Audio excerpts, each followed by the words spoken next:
Teraz bude nasledovať modlitba zasvetenia sa Panne Márii a po nej potom aj modlitba Anjel Pána. Aj vy, ktorí nás sledujete, milí diváci, počas repríz v týždni slávime jubileum marianskej spirituality. Svätý Otec slúžil slávnostnú svätú omšu na námestí svätého Petra. V závere tejto svätej omše teda sa o chvíľočku pomodlíme modlitbu Anjel Pána.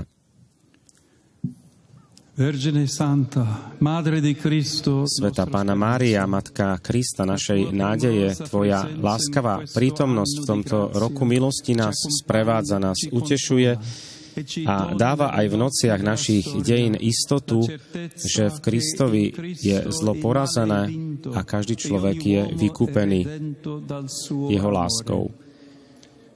Dokonalá učenička Pánova, Ty si zachovala vo svojom srdci všetky Božie veci. Nauč nás počúvať Božie slovo, vnútorne ho chápať, aby sme mohli kráčať bezpečne po ceste svetosti.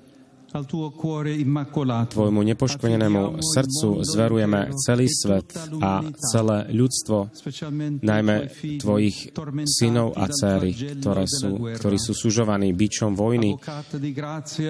Porodovnička, vypros nám milosť, nauč nás v ceste odpustenia a zmierenia.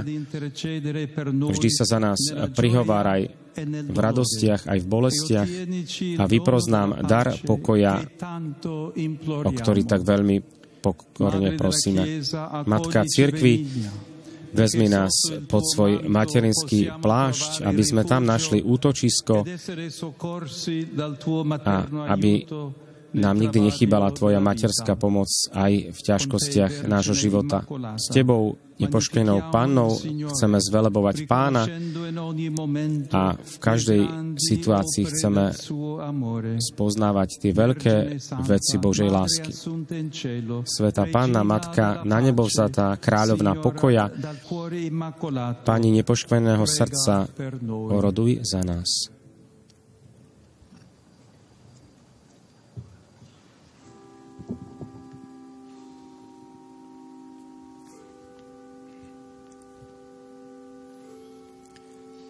Vidíme svätého Otca pred sochou Fatimskej Panny Márie, ako zveril celé ľudstvo pod jej ochranu, jej nepoškvrnenému srdcu.